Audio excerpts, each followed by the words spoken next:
Coach, you may begin. Okay, Zach, thanks. Well, obviously very excited to be in game week. Still a long ways to go. As you know, when you're preparing for a game like this, you think in terms of the structure of a football calendar. So for us, from our mental clocks, today is Monday, so I don't even know really truly what day of the week it is. But for us in our preparation, it's a Monday, and gave our players a couple days off. We were back at work yesterday, had a great lift, and all of our focus, obviously, and concentration is on Georgia Tech, and it's been that way for about a week now. But for us, again, everything's about Monday, but it's a great opportunity for our football team, for our football program to go to Atlanta, play against a very, very good football team in a great environment, a great new stadium. And it's all going to be about our focus, our discipline to execute all the things that go into it. And this is a game, really, if you want to really quantify what complementary football is all about, it's going to be about complementary football. We know that our possessions are going to be limited immensely on the offensive side of the football. We have to be able to get off the field defensively, and it's going to be a great challenge. So field position is going to play a vital key in the outcome of this game. Our special teams are going to be big as well, and it's everyone understanding their roles, their responsibilities. And when we get on the plane to go to Atlanta, everyone has to have clearly articulated job descriptions and understanding the challenges that are associated with that job description, and also the things that we need to do to win the football game. As we all know, first games, as I like to call them, are the game of the unknowns, but really, if you kind of look at the trend in college football through first games, it really comes down to a number of key elements. And first and foremost, obviously, is taking care of the football. We have to take care of the football. Ball security is paramount. Then special teams, I already alluded to that. Special teams will have an impact in this football game, and then the mental errors.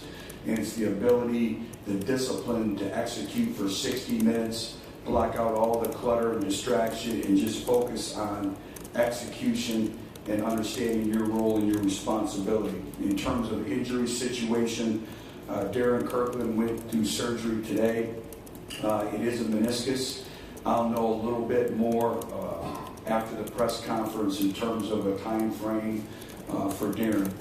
Josh Smith is another individual who actually practiced yesterday. He lifted, and he could possibly be available for the game. He's going to practice today, so that's a good thing in and of itself, just from the experience factor and the leadership in our wide receiver room. In terms, I know there's been a lot of talk of suspensions.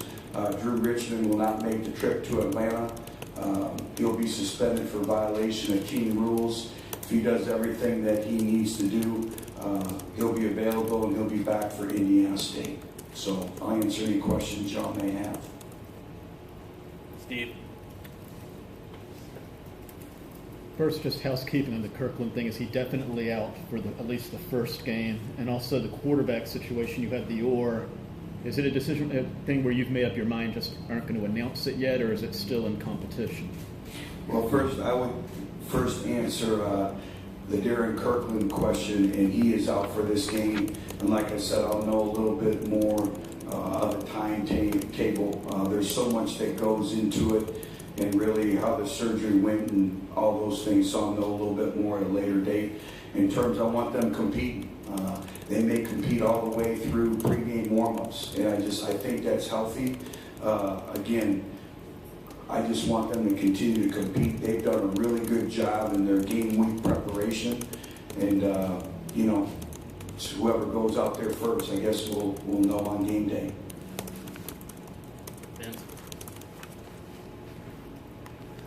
Coach, just to follow up on that with the quarterbacks, at SEC Media Days, you said, hey, if both guys are worthy of playing, we'll play both. Do you feel like both of them are worthy of playing? I do. I think the circumstances of the game comes into play. What's your rhythm on offense? How are you doing? This is a game where your possessions are going to be limited. There's teams that, have had 20 plays at halftime. They've had 7 to 8 plays in a quarter. So again, I think it's the flow of the game more so than the deservingness to play both, because they're very deserving. They work exceptionally hard. But I think it's more, what particular theme, the flow of the game, which individual gives you the best opportunity against this particular opponent to win the football game. But we have great confidence in both young men. Jimmy? Butch, with Richmond out, who do you anticipate starting on the offensive line? Well, the great thing is we have some players that have played a lot of football for us. So, Brett Kendricks will be one of the tackles, and Marcus Tatum will be the other tackle. Questions? Rick? George, I noticed more about the development of Trey Smith and noticed him on there as well. We'll be starting a couple true freshmen. Again, they have to compete. It's still a long week, and they're still in that mode. But, Josh Palmer's another individual who's going to play a lot of reps for us out on the perimeter of our offense. And then Trey Smith has worked exceptionally hard, and I know he's excited. We had to kind of calm him down a little bit yesterday, but he brings a whole other element in terms of toughness, mentality, and I think our older players in that room have really done a good job too of mentoring him as well. Rob? Coach, behind Colton at linebacker, Bill Bates listed as the backup. Could Batuli slide in there to play? And with Kirkland, I don't know if you answered on it. You said it was a meniscus. Is he going to replace or retain? He just got out of surgery, and that's why I was a little bit late coming down here. So I don't want to comment, not really knowing all the facts. So I'll know a little bit more later. And it's an opportunity for individuals to step up, and everybody wants to play. You earn your playing time. Well, you know what? Now is your opportunity. There's an opportunity for somebody to step up and play in a big, meaningful game. So again, everything's going to come down to our preparation this week. John? Then Austin? Which I noticed Chateau was listed back up for defensive tackle. Do you think he can play in this game, or are you sure he can? Or I'm sorry. Yeah, he'll be available. He's going to make the trip to Atlanta. He'll dress out. He's going through practice now all the time. And the great thing is today's Monday in the world of football practice. So we still have a number of practices ahead to see what he can do. But really his progress has been remarkable. And that's a tribute to him and all his hard work and dedication and our training staff as well. But I'll know a little bit more. We're never going to put an individual in if we don't feel he's ready. That's not right to do, but he's done everything that we've needed him to do so far at this point in time, but we'll see a little bit more. It could also be a game time decision as well. Austin? Butch, from all accounts, Drew's improved a lot over the last year. How's he handled this last couple of weeks going through this? Sure, well, obviously we're all disappointed, and there isn't anyone more disappointed than Drew, but there's standard, there's expectations, but he's worked very, very hard. He showed up to work every single day and is working his craft, and I know he's looking forward to getting back on the field. Jesse?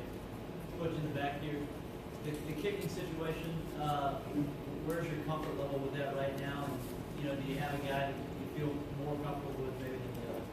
Well, that's as big, to me, that's as big of a competition as the quarterback position, especially in a game like this where points are at a premium and field position is so critical. And, Aaron Medley's being pushed every day by Samaglia, each and every day, and we compete in practice. Everything is charted, and not just from a field goal kicking standpoint, but also from a kickoff standpoint as well. That's another competition that'll go right down to probably game day. Without revealing the game plan, we may kick two kickers based on the distance of a field goal that we're attempting. I think, the competition has been really healthy for both individuals. I see their consistency and performance continuing to improve. And, when you get in those areas of the field, you have to come away with points. But also, a properly placed kick is so important to being a great coverage team from a kickoff unit standpoint as well. So we'll continue to compete. Mike? Patrick? Evan Berry health. I know he was doing some treatment. He's been in and out. Do you expect him to be 100%? Well, we expect him to play, and Evan's another individual who's worked exceptionally hard to get himself back, and he's going to continue to work hard. And again, it's day to day with him, but we do expect him to be available, and we do expect him to play come Monday night. Patrick? Which Marquez Callaway won the punt return job. I guess what did you see from him that kind of led to that, and how much did he kind of want to make that position his own? Well, you just bring up a great point, wanting to make that position his own. He has great passion for being the punt returner. And he's out there early, every day, catching as many punts as he can. He stays after practice. You know, we talk about understanding your job and your role in this football team. He's done a remarkable job of working his craft every day. He has great confidence in his skill set back there. And I still say catching a punt is one of the most difficult skills in all of sport, because when you look at it, you have a 4+ second hang time. You have 9 guys, 10 guys running down trying to tackle you. And so much comes into it in terms of focus and discipline to be able to catch a punt. And when you fair catch a punt, you usually have 6 or 7 guys that are a yard away from you. And so much focus goes into that. And those are the things that sometimes we may take for granted unless the ball's on the ground. And Marquez has done a really good job of working that craft. And so we're excited to see what he can do back there. He has gained live repetitions, which I think really helps as well in this type of game, in this type of environment. Jimmy. Butch, Robertson is listed as a starting center. What do you like about him at center as opposed to guard? I think just, he's worked very hard, his pad level. Again, we're still competing there. That it could be Coleman Thomas on game day as well, and Jay Sean and guard. That's the thing is, we're going into it. We have a couple more days where everyone can put their football identity, their productivity on video, and then, play the best 5 that we feel gives us the best opportunity to win. But like I said, when you're up front, you can never have enough individuals, and I don't look at it as a starting 5. I look at it as a starting 8. Starting 9, I think we've found that out over the years, is the physicality that's required up front. You can never have enough capable offensive linemen. So we have a lot of individuals that are still competing, but Jay Sean is experienced, he's extremely strong, plays with very, very good pad level, very, very athletic. But Coleman brings some things to the table too. So again, I almost look at it like we do have 2 starting centers. And, we have great confidence in him as well. Brian. Butch, you talked about competition a couple more days ago. Is it a compliment to your program that you have competition up to game day, or is it more of a concern that you're unproven that you have competition all day to game day? No, I think it's a compliment to competition. And again, it's these individuals understanding that every day you go out on the football field, you're putting your football identity on video. And, we never move an individual up and down the depth chart. They do that in their performance. They do that in their consistency of performance, everything that goes into it. So, again, we want these individuals competing. And as we all know, I don't look at it as a starting 11 or starting 22.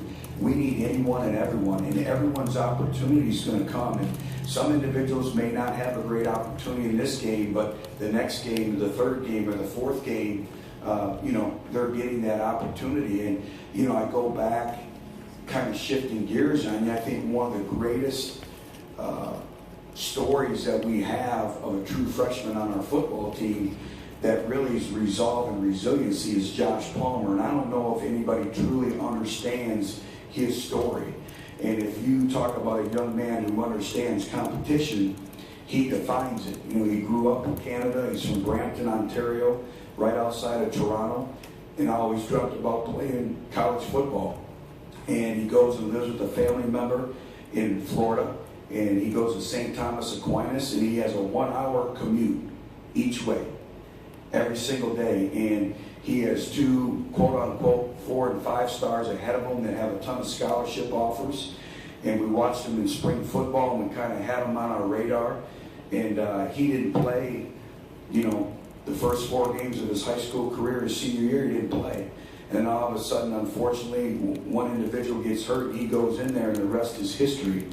And their coaches kept saying, this is the guy you want. This is the guy you want. And we stayed on him. And again, the resolve, the resiliency, and that's what we're going to need from this football team. Is if some individuals don't play, should they be disappointed? Absolutely, because they're competitors.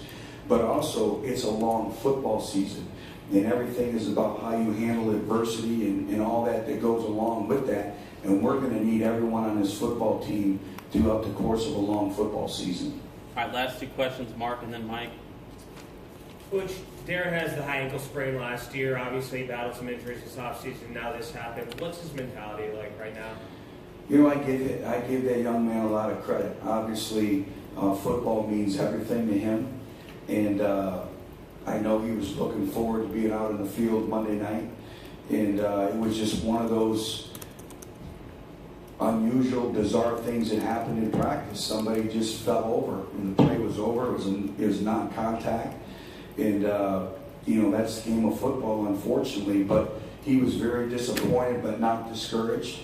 And I expect him to come back from this and be bigger and stronger and be better for it. It's very disappointing, obviously, but he means a lot to our football program and to us, and he has a great family, and they'll all be there for him, and I expect him to bounce back and be better for it. Mike, final question. Yeah, Coach, I know you talked about complementary football, but you're coming off a season where you set records for offensive yards and touchdowns and points. Does this mean that you won't run your tempo offense against Georgia Tech because of the nature of the game, or will we still see some of the trademark things that we've seen last few No, you'll see that. And what I mean by complementary football is all three phases complementing each other, and it's a team game. And, you know, you look at even the course of last year where you're playing field position and everything is on your punt team to pitch kick it and get the ball down to the 2-yard line. Then you need your defense to force a 3-and-out. And you're playing field position, and you know the regions on the football field, the percentages obviously go up of where the football is, and then the offense is able to get the ball in scoring position and go down and score. That's what it's going to be all about, is field position. And you know, if our offense has to sustain a drive and our defense is been on the field and they need to be on the sideline, that's complementary football. If we need a 3-and-out, we need to play field position. That's complementary football. We're all three phases, but we're going to do what we do, and everything is about managing the game and what gives you the best opportunity to win the game. And sometimes, you know, you have a game plan, and as we know, the game of football never goes like you planned to. So sometimes you have to suddenly change. You have to make adjustments on the sideline. You have to make adjustments in terms of your game management. All that goes into it, but again, they do such a great job of themselves playing complementary football. And, you know, everyone talks about their offense, and their offense is very explosive, and they possess the football and do a great job that way. But the same is true on the defensive side of the football for Georgia Tech. They don't give up very many big plays. They make you get bored with the details. You know, do you have enough patience to get a 4-yard run, and then you get another 4-yard run, then you get another 4-yard run, take a 5-yard hitch, take a 5-yard slant, you know, all those things, a 5-yard rolled out, then be able to beat press man. So they don't give up very many big plays, so they force you to beat them through execution, and that's how they win. They win through execution. And again, we have to be a disciplined football team, you know, to handle all that and match that discipline snap per snap. All right, thank you. Thank you. Thank you, guys.